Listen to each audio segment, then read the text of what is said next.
وجهت للذی فطر السماوات والارض کہ بے شک میں نے تمام باطل چیزوں سے رخ موڑ کر اپنا رخ اس ذات پاک کی طرف کر لیا کہ جو زمین و آسمان کا پیدا کرنے والا ہے۔ اس میں اخلاص کی طرف اشارہ نہیں بلکہ واضح بیان ہے کہ انسان کا ہر عمل اللہ تبارک و تعالیٰ کی رضا کی خاطر ہونا چاہیے۔ انسان اگر اپنے اعمال و افعال پر غور و تفکر کرے تو وہ جو کچھ بھی کرتا ہے کسی نہ کسی مقصد کو حاصل کرنے کے لیے کرتا، چاہے اب اس شے کا تعلق فوائد کے حصول کے ساتھ کوئی فائدہ حاصل کرنا چاہتا ہو، جیسے کاروبار انسان کرتا ہے تو یہ فعل اپنے فوائد کی خاطر کرتا ہے، اور اسی طرح سے اس کا عمل ہو سکتا ہے کہ خود کو کسی مشکل سے، پریشانی سے، آزمائش سے بچانا ہو۔ تو وہ جو کچھ بھی کرتا ہے اس کا کوئی نہ کوئی مقصد ضرور ہوتا ہے۔ لہٰذا ایک مسلمان کی شان یہ ہے کہ وہ جب بھی کوئی عمل کرے تو اس میں اللہ تبارک و تعالیٰ کی رضا اس کے پیش نظر ہو، اور یہ اس وقت ہو سکتا ہے کہ اللہ تبارک و تعالیٰ کی کمال محبت اس کے دل میں ہو، اور یہ اس وقت ہو سکتا ہے کہ جب اس کے رب کی کمال عظمت اس کے دل میں جاگزی ہو، رچ بس گئی ہو، بیٹھی ہوئی ہو۔ جس طرح سے وہ جو کچھ اعمال و افعال کرتا ہے وہ اس لیے کرتا ہے کہ فوائد حاصل ہوں یا نقصان سے بچ جائے، تو غور کرنا چاہیے کہ ہر فائدے کا خالق ہمارا رب کریم ہے، ہر نقصان سے بچانے کی قدرت اور طاقت ہمارے رب کریم کو ہے۔ تو لہٰذا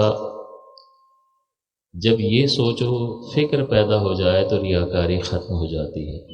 اور خالص عمل اللہ تبارک و تعالیٰ کی خاطر ہوتا ہے۔ اب چاہے وہ کھانا بھی کھا رہا ہوگا تو اب اس کے لیے ہر لقمے پر یا واجدو پڑھنا مشکل نہیں ہوگا، وہ خود اسے اللہ کی طرف متوجہ کرے گا کہ واجد کا مطلب ہوتا ہے حاضر کر دینے والا۔ تو یہ جو لقمہ، یہ چند دانے جو میرے رزق کا حصہ بنے ہیں اور میرے پیٹ میں جا رہی ہے، میرے رب کی ازلی تقسیم ہے جو اس نے میرے وجود کو پیدا کرنے سے پہلے یہ تقسیم فرما دی۔ قلم لوگوں کی روزی لکھ کر خشک ہو چکا ہے، اب کسی کا تقوی اور پرہیزگاری نہ اس میں اضافہ کروا سکتا ہے اور نہ کسی کا فسق و فجور اس میں کمی کروا سکتا ہے کہ کوئی نیک بن جائے تو 100 کے 1100 ملنے شروع ہو جائیں، نہیں، 1000 لکھیں 1000 ہی ملیں گے، اور کوئی معاذ اللہ گناہ کرنا شروع کر دے تب بھی 1000 لکھے ہیں تو 900 نہیں ہوں گے۔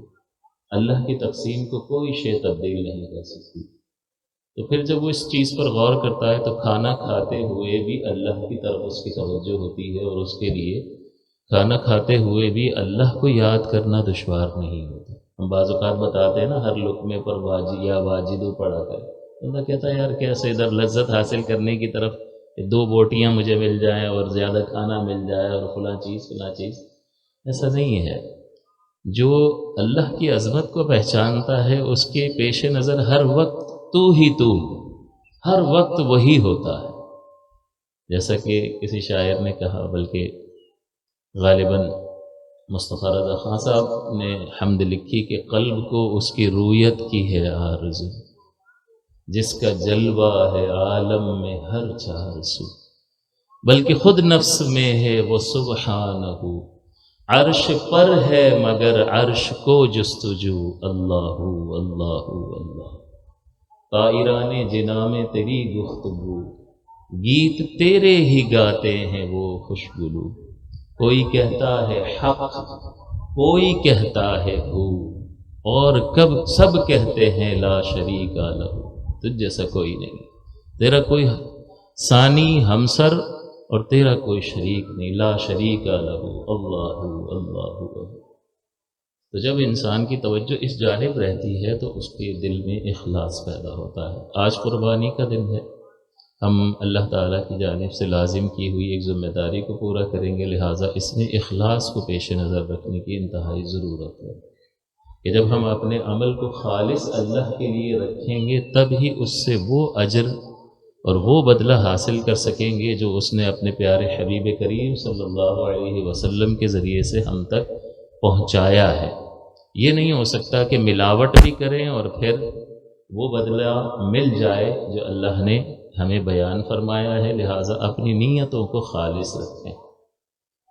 تعریف کی خواہش کی غرض سے جانور کو دکھانا، گھمانا پھرانا، اس میں نیت کے تحفظ کا بڑا مسئلہ ہے۔ ویسے حضور نے فرمایا کہ اپنے جانوروں کو موٹا کرو، خوب کھلاؤ پلاؤ، کیونکہ یہ پل صراط پر تمہارے لیے سواری کا کام دے گا۔ اب کیسی مشکل راہ ہے، جہاں بال سے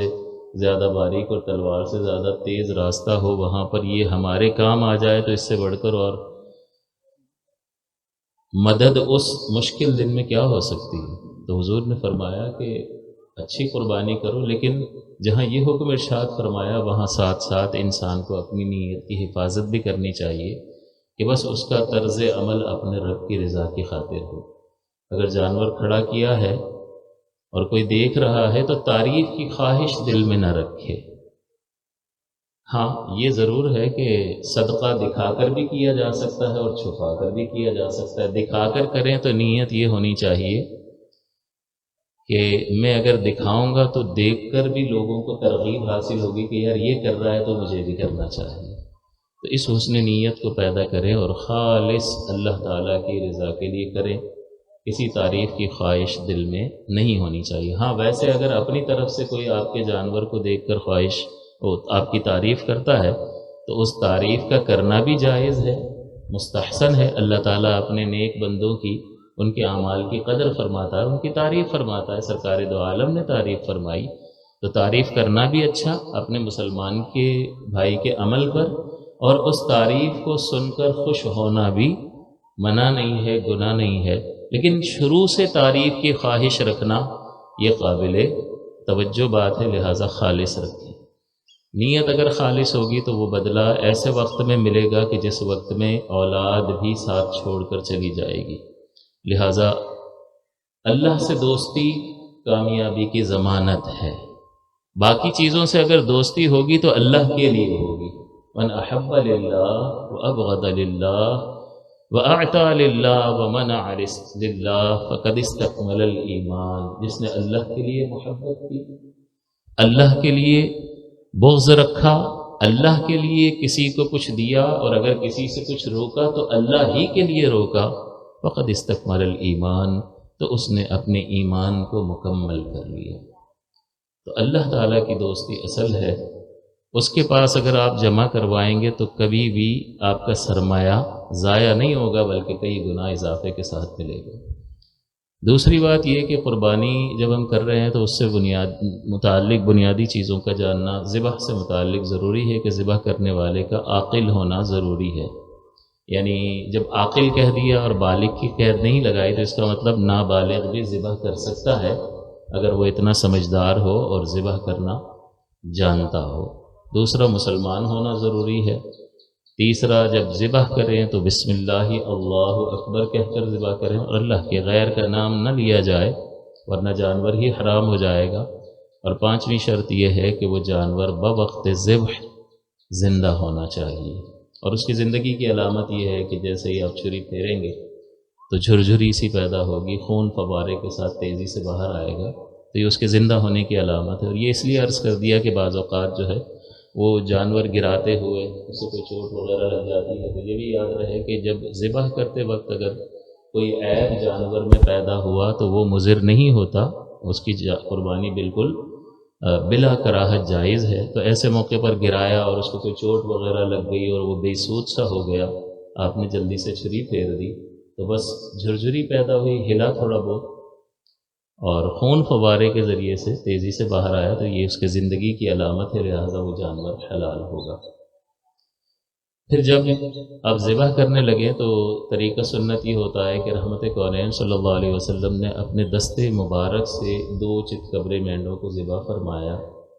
اپنے گھٹنا مبارک پیر مبارک کو ان کے سینے پر رکھا اور پھر بسم اللہ اللہ اکبر فرما کر آپ نے ذبح فرمایا۔ تو سنت یہ ہے کہ آپ اپنی قربانی خود اپنے ہاتھوں سے کریں، اگر آپ ڈرتے نہیں ہیں کر سکتے ہیں اور ذبح کرنا بھی جانتے ہیں تو ٹھیک ہے خود کریں، سنت یہی ہے۔ لیکن اگر خود نہیں کر سکتے ہیں تو پھر ظاہر ہے قصائی سے کروائیں گے، اس کو اجازت دیں، لیکن ایسی صورت میں بھی اپنی قربانی کے پاس حاضر ہونا مستحب ہوتا ہے، باعث اجر و ثواب ہے۔ پھر جب اس کو ذبح کریں گے تو ذبح کرتے وقت بسم اللہ اللہ اکبر جس نے جان بوجھ کر چھوڑ دی تو جانور ہی حرام ہو جائے گا، ہاں بھول کر چھوٹ گیا تو علیحدہ معاملہ ہے۔ تو بسم اللہ اللہ اکبر میں احتیاط یہ ہے کہ ذبح کرتے وقت ذابح یعنی ذبح کرنے والا بسم اللہ اللہ اکبر کہتے ہوئے ذبح کرے گا، اور اگر قصائی نے یا کسی دوسرے شخص نے بھی چھری پر ہاتھ رکھا ہوا ہے تو جتنے لوگوں نے چھری پر ہاتھ رکھا ہے سب کا بسم اللہ اللہ اکبر کہنا لازم ہے۔ یہ نہیں کہ کوئی سمجھے کہ بھئی انہوں نے تو کہہ لیا ہے میرا کہنا نہ کہنا کوئی ضروری نہیں، اور جان بوجھ کر اس نے اس بسم اللہ اللہ اکبر کو چھوڑ دیا تو وہ جانور حلال نہیں ہوگا۔ لہٰذا اس چیز میں ذرا سی احتیاط ضروری ہے کہ اگر آپ قصائی کا بھی ہاتھ رکھوا رہے ہیں یا دو بھائی مل کر ذبح کر رہے ہیں تو پھر اس کے لیے ضروری ہے کہ دونوں ہی بسم اللہ اللہ اکبر کہیں گے۔ پھر جب آپ ذبح کرتے ہیں تو 4 رگیں ہوتی ہیں جن میں سے چاروں کا کٹنا ضروری ہے، لیکن اگر 3 کٹ جائیں یا چاروں کا اکثر حصہ کٹ جائے تو اصول فقہ کا ضابطہ ہے للاکثر حکم الکل، کہ اکثر کے لیے کل کا حکم ہوتا ہے۔ جیسے کہ دن میں ہم روزے کی نیت کر لیتے ہیں، حالانکہ نیت تو روزہ شروع ہونے سے پہلے ہونی چاہیے تھی، لیکن دن میں کرنا روزے کی نیت کرنا جائز ہے یا نہیں؟ اس لیے کہ زیادہ تر حصہ تو روزے کی نیت سے گزرے گا، تھوڑا سا حصہ صبح کا جو ہے وہ بغیر نیت کے گزر گیا، تو جب زیادہ روزے کی نیت کے ساتھ گزرے گا تو اسی اصول فقہ کے ضابطے کے تحت للاکثر حکم الکل کے ضابطے کے تحت یہ بالکل درست ہوگا۔ تو جب آپ یہ ذبح کر رہے ہیں تو یہ چاروں رگیں کٹنی چاہیے یا چاروں کا اکثر حصہ کٹنا چاہیے یا کم سے کم 3 رگیں کٹنا لازم ہے۔ اب آپ کہیں گے بھئی پورے جانور کا قیمہ بنا دیتے ہیں، رگ بچتی کہاں ہے؟ تو یہ کٹنے کا مسئلہ کب کے لیے ہے کہ جب آپ پہلی چھری پھیر رہے ہیں تو آپ نے ہاتھ نہیں اٹھانا ہے، آپ نے اسے ذبح کرتے اچھی طریقے سے 4 5 6 بندے جانور کو پکڑ کے رکھیں، اور پہلی چھری جو آپ بسم اللہ اللہ اکبر کہہ کر ذبح کے لیے پھیر رہے ہیں اس میں کٹنا ضروری ہے، ورنہ تو پورا جانور اس کی ہڈیاں کہاں ہوتی ہیں اور گوشت کہاں ہوتا ہے، وہ تو کٹ ہی جانا ہے اس نے تو وہ پہلی چھری میں اس وقت تک آپ ہاتھ نہ اٹھائیں، بس پھیرتے رہیں جب تک کہ آپ کو یقین ہو جائے کہ یہ خون کی 2 رگیں ہوتی ہیں، وہ ایک خوراک کی اور ایک سانس کی نالی ہوتی ہے، تو آپ کو محسوس ہو جائے گا۔ قصائی آپ کو کہتا رہے گا ہو گیا ہو گیا ہو گیا، لیکن آپ ذرا تھوڑا سا اپنا اطمینان کریں اور اچھی طرح سے چھری کو پھیرنا ضروری ہوتا ہے۔ پھر کسی بھی طریقے سے کوئی بھی ایسا عمل کرنا کہ جس کو جانور کو بے جا تکلیف ہو، ویسے تو وہ ذبح ہو رہا ہے، تکلیف تو بہرحال ہے، لیکن جتنا کم تکلیف ہو سکے اس کو تکلیف پہنچانی چاہیے۔ تو جب اس کو قربانی کے لیے لائیں تو کھلا پلا لیں، ایسے بھوکا پیاسا ذبح نہ کریں، چھری جو ہے وہ پہلے سے تیز کر لیں، ایسا نہ ہو کہ اس کو لٹا لیا اور ڈر سہما ہوا ہے، وحشت اس کے قلب میں پیدا ہو چکی ہے اور اب آپ دیر لگا رہے ہیں اور اب چھریاں تیز کر رہے ہیں، تو یہ مکروہ ہوتا ہے، لہٰذا یہ سارے کام پہلے سے کر لینے چاہیے۔ جب آپ اس کو گرائیں تو اس طریقے سے گرائیں کہ اس کی الٹی جانب جو ہے وہ زمین سے لگی ہو، اس کی پشت جو ہے وہ مغرب کی طرف ہو، یعنی جس طرف سے مشرق کی طرف ہو، اور قبلے کی طرف اس کے پیر ہونے چاہیے، تو رخ بھی اس کا پھر قبلے کی طرف ہو جائے گا۔ لیکن بعض اوقات ایسا ہوتا ہے کہ جانور ہے، ایسا تو نہیں آپ کہیں گے لیٹ جا تو وہ لیٹ جائے گا، آپ نے کوشش کرنی ہوگی، اور اس میں وہ بپھرتا بھی ہے، تو بعض اوقات جو ہے وہ قبلے کی سمت پہ نہیں گرتا۔ تو اب اس بات کو یاد رکھیں کہ قبلے کی سمت جانور کا رخ ہونا مستحب ہے، تو ہلکی پھلکی جنبش سے اگر آپ قبلے کی طرف اس کو کر سکتے ہیں کہ زیادہ تکلیف نہ ہو تو کر لیں، لیکن آپ اس کو بالکل جسٹ اپوزٹ سائڈ پہ گر گیا ہے اور اس کو دم سے پکڑ کر اپوزٹ سائڈ میں اس کو گھسیٹ رہے ہیں اور گھما رہے ہیں، تو یہ اس کے لیے بہت زیادہ تکلیف کا باعث ہے، تو ایک طرف آپ کیوں کر رہے ہیں؟ جی مستحب ہے جانور کا رخ قبلے کی طرف ہونا۔ مستحب کا مطلب یہ ہوتا ہے کہ اگر آپ کریں گے تو آپ کو اجر ملے گا، اور اگر آپ نہیں کر سکے یا جان بوجھ کر بھی آپ نے ترک کر دیا تو شریعت اس سلسلے میں کوئی گرفت نہیں کرتی ہے۔ تو ایک طرف یہ چاہتا ہے کہ میں مستحب کو پورا کر کے ثواب حاصل کر لوں، اور دوسری طرف ایک مکروہ عمل ہے کہ جانور کو بلا وجہ تکلیف پہنچانا۔ تو مستحب کو پورا کرنے کے لیے مکروہ کام کرنے کی کس نے اجازت دی ہے؟ لہٰذا یہ بالکل درست نہیں ہوگا۔ ایسی صورت میں اگر آپ دیکھ رہے ہیں کہ جگہ بھی بہت تنگ ہے اور اس کو بڑی اذیت کے ساتھ گھسیٹ کر قبلہ رخ کرنا پڑے گا، تو پھر ایسی صورت میں قبلہ رخ نہ کریں۔ جان بوجھ کر بھی اس بات کو ترک کر دینے سے شریعت بالکل کوئی گرفت نہیں فرماتی ہے۔ اور جب شریعت یہ دیکھ رہی ہے، اللہ کو معلوم ہے نا کہ اس نے مستحب کیوں ترک کیا، یہ کرنا چاہتا تھا لیکن اس لیے ترک کیا کہ جانور کو بلا وجہ اذیت اور تکلیف نہ ہو، تو اجر تو اللہ نے دینا ہے، اللہ دلوں کا حال جاننے والا ہے،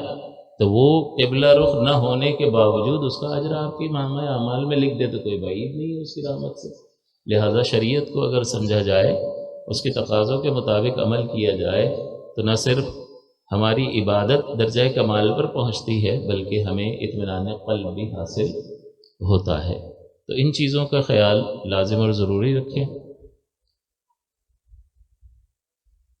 تاکہ ہماری عبادات درست اور صحیح طریقے پر ادا ہو سکیں۔ تو اخلاص، اور دوسرا یہ جو طریقہ آپ کی خدمت میں ذکر کیا، پھر ذبح سے پہلے جو دعا منقول ہے، یہی جو میں نے آیت مقدسہ تلاوت کی، یہ آخر تک یہ دعا پڑھی، انی وجہت وجہی للذی، آخر تک پڑھنے کے بعد بسم اللہ اللہ اکبر کہہ کر اسے ذبح کریں، اور ذبح کرنے کے بعد اللہ تعالیٰ کی بارگاہ میں دعا کریں۔ الدعاء مخ العبادہ۔ ہم دعا کے معاملے میں تھوڑا سا کنجوس واقع ہوئے، بھائی یہ تو مانگنے کا وقت ہے، یہ تو سیلری کا وقت ہے، جب تنخواہ ملنی ہو تو پھر تو لپٹ جاؤ، چھوڑو نہیں، اللہ تبارک و تعالیٰ کی بارگاہ میں لے کر ہی اٹھو، اور بالکل خوب گڑ گڑا کر ہاتھ بلند کر کے اللہ کی بارگاہ میں دعا کرو کہ اللہ تیرا ہی دیا ہوا مال تھا، اور تو نے ہی میرے دل میں یہ ڈال دیا کہ میں تیرے اس واجب کو پورا کرتے ہوئے اپنے مال کو خرچ کروں۔ تیری مہربانی ہے، تیرا کرم ہے، تیری عطا ہے، ورنہ بہت سے ایسے ہیں کہ مال ہونے کے باوجود دل بہت چھوٹے ہوتے ہیں۔ تو لے جانا ٹھیک ہے، آپ کی قبر میں ڈال دیں گے یہ سارا مال، پھر اس سے فائدے وہاں پر اٹھاتے رہنا۔ جس نے کر لیا سو کر لیا، تو اللہ کی بارگاہ میں گڑ گڑاتے ہوئے اس کے قبول کرنے کی دعا، اور حضور کے مبارک الفاظ کی، یا اللہ یہ تیرے ہی دیے ہوئے مال سے کیا ہے اور تیری ہی رضا کے لیے کیا ہے، تیری ہی توفیق سے کیا، میرا کوئی کمال اس میں حقیقتاً نہیں ہے، اور جب کر لیا تو یا اللہ اسے تو اپنی بارگاہ میں شرف قبول عطا فرما۔ ہم سے جو کوتاہیاں ہو گئی، جیسا تیری عبادت کرنے کا حق تھا تیری عظیم بارگاہ کے لائق، تو ہم کچھ بھی نہیں لا سکے، کیونکہ تیری عظیم بارگاہ میں تو بڑے بڑے لوگ کھڑے ہیں اور پتہ نہیں کیا کیا تحفے لے کر آئے ہیں، کہ کسی امیر آدمی کی بیٹی کی شادی میں کوئی کیا لے کر آتا ہے، کوئی کیا لے کر آتا ہے، ایک غریب آدمی تو اپنا لفافہ چھپاتا پھرتا ہے کہ یار ذرا کوئی ادھر ادھر ہو تو چھپ کے دے دو۔ اب ہمارا وہی حال ہے اللہ کی بارگاہ میں کہ اس کی بارگاہ میں تو سید انبیاء بھی کھڑے ہیں، تو پھر ہماری کیا حیثیت اور اوقات ہے۔ لہٰذا ذالک فضل اللہ یؤتیہ من یشاء، یہ اللہ کا فضل ہے، جسے چاہتا ہے عطا فرما دیتا ہے۔ تو سرنڈر کر دیں، جب ٹوٹل سرنڈر کریں گے للہیت پیدا ہوگی، اور پھر اللہ سے مانگیں کہ یا اللہ اسے قبول فرما۔ حضور کے مبارک الفاظ یہ ہیں کہ اسے قبول فرما جس طرح سے تو نے اپنے خلیل حضرت ابراہیم علیہ السلام کی جانب سے قبول فرمایا تھا، اور اپنے پیارے حبیب کریم صلی اللہ علیہ وسلم کی جانب سے قبول فرمایا تھا۔ اللہ بڑا کریم ہے، اللہ سے گن کر نہیں مانگتے، اس سے بڑی بڑی چیزیں مانگو اور مانگتے ہی چلے جاؤ، گنو نہیں۔ سیٹھوں سے مانگتے ہوئے بندہ گنتا ہے کہ یار ناراض نہ ہو جائے، اللہ سے گن کر مت مانگا کرو، وہ بڑی قدرت والا، بڑی عطا والا ہے، اس سے بے حساب مانگا کرو۔ لہٰذا دعا کریں اخلاص کے ساتھ گڑ گڑا کر، اور پھر اس کا ثواب اپنوں کو، اپنے مرحومین کو ایصال کریں، تو یہ بہت ہی سعادت کی بات ہے۔ اللہ تعالیٰ سے دعا ہے کہ اللہ تعالیٰ ہماری ان کوششوں کو، جو حقیقتاً اسی کی دیے ہوئے مال سے، اسی کی توفیق سے ہیں، اپنی بارگاہ ناز میں قبول فرمائے۔ نماز عید کا طریقہ سماعت فرما لیں، پھر بس 1 منٹ رہتا ہے، انشاءاللہ ہم اپنے وقت پر نماز شروع کر دیں گے۔ نیت دل کے ارادے کا نام ہے، بس آپ کے دل میں یہ ارادہ ہو، نیت ہو میں عید کی نماز پڑھ رہا ہوں، تو آپ کی نماز ہو گئی۔ زبان سے کہنا مستحب ہے، مستحب پہ عمل کریں گے ثواب ملے گا، نہیں کریں گے تو کوئی گرفت نہیں ہے، لیکن اس کا ہرگز مطلب یہ نہیں ہے کہ مستحبات کو چھوڑتے چلے جائیں، کوئی اہمیت نہ دیں۔ یہ میدان محشر میں یہ نیکیاں بہت زیادہ کام آئیں گی، کوئی کچھ نہیں دے رہا ہوگا، یہ نیکیاں کام آ جائیں گی، لہٰذا ہر نیکی کو حاصل کرنے کی کوشش کریں۔ تو زبان سے نیت کریں، نیت وہی عام نماز کی طرح یہ نماز ہے، کیا نیا ہوتا ہے اس میں آپ خود سوچیں۔ 6 تکبیر زائد ہیں، تو بس آپ کہیں کہ عید الاضحیٰ کی نماز کی نیت کرتا ہوں زائد 6 تکبیروں کے ساتھ۔ باقی نمازوں میں بھی قبلہ رخ ہوتا ہے، امام کے پیچھے ہوتا ہے، اس میں کوئی نئی بات نہیں ہے۔ نیت کے بعد جب اللہ اکبر کہہ کر تکبیر تحریمہ کے بعد ہاتھ باندھ لیں گے، ثنا پڑھیں گے، اس کے بعد ثنا پڑھنے کے بعد 3 تکبیرات ہوں گی، اور پہلی تکبیر میں کانوں تک ہاتھ اٹھا کر چھوڑ دیں گے، دوسری میں بھی ہاتھ اٹھا کر چھوڑ دیں گے، تیسری میں چونکہ اب قرآن پڑھا جانا ہے تو جب قرآن پڑھا جائے گا تو ہاتھ باندھنے پڑیں گے، کھول نہیں سکتے، تو لہٰذا تیسری تکبیر میں اللہ اکبر کہتے ہوئے ہاتھوں کو باندھ لیں گے، پھر امام صاحب تعوذ تسمیہ آہستگی سے پڑھیں گے، اور پھر سورہ فاتحہ بلند آواز سے قرأت کی جائے گی، اور پھر اس کے ساتھ سورت بھی لائی جائے گی، اور پھر رکوع اور سجود، اس طرح سے پہلی رکعت مکمل ہو جائے گی۔ دوسری میں پہلے قراءت ہوگی، قرآن پڑھا جائے گا، پہلی میں تکبیر پہلے کہہ دی، قراءت بعد میں ہوئی، دوسری میں پہلے قرآن پڑھا جائے گا، امام صاحب سورہ فاتحہ پڑھیں گے، سورت پڑھیں گے، پھر رکوع میں جانے سے پہلے 3 تکبیرات ہوں گی۔ تو اب چونکہ قرآن پہلے پڑھ لیا ہے، اب پڑھنا ہی نہیں ہے، تو لہٰذا پڑھنا نہیں ہے تو کسی بھی تکبیر کے بعد ہاتھ نہیں باندھنے ہیں۔ 3 تکبیریں ہیں، کانوں کو اللہ اکبر یعنی ہاتھ اٹھائیں گے، پھر اللہ اکبر کہتے ہوئے نیچے لائیں گے، اس طرح سے 3 بار تکبیر کہتے ہوئے ہاتھوں کو چھوڑ دیں گے۔ پھر جب رکوع کی تکبیر ہوگی، چوتھی تکبیر، تو اس میں ہاتھ نہیں اٹھانے ہیں، ڈائریکٹ رکوع میں چلے جانا ہے، اور پھر اس طرح سے بقیہ نماز مکمل کی جائے گی۔ نماز کے بعد تکبیر تشریق، اور تکبیر تشریق کے بعد خطبہ ہوگا۔ خطبہ جمعہ کی نماز میں تو شرط ہوتا ہے کہ اگر نہیں کہیں گے تو جمعہ ہوگا ہی نہیں، لیکن اس میں سنت مبارکہ ہے، اور دوسرا فرق یہ ہوتا ہے کہ جمعہ میں پہلے ہوتا ہے خطبہ، اور عید کی نماز کے بعد خطبہ ہوتا ہے، تو اس خطبے کو سماعت کریں۔ جب خطبہ پڑھا جا رہا ہو تو پڑھنا تو سنت ہے، لیکن جب پڑھنا شروع کر دیا تو چونکہ اس میں اللہ کا کلام پڑھا جاتا ہے، حدیث مبارکہ پڑھی جاتی ہے، اور قرآن کے بارے میں فرمایا اذا قرئ القرآن فاستمعوا له وانصتوا لعلکم ترحمون، قرآن پڑھا جائے تو خوب توجہ سے کان لگا کر سنو تاکہ رحم کیے جاؤ، تو بالکل ادھر ادھر نہ دیکھیں، کسی سے بات نہ کریں، اطمینان سے 2-3 منٹ میں انشاءاللہ 4 منٹ میں خطبہ ختم ہو جائے گا، خطبہ سنیں اور پھر اس کے بعد آپ جا کر قربانی کریں۔ صفحہ درست فرما لیجیے، وقت ہو چکا ہے 1-2 منٹ۔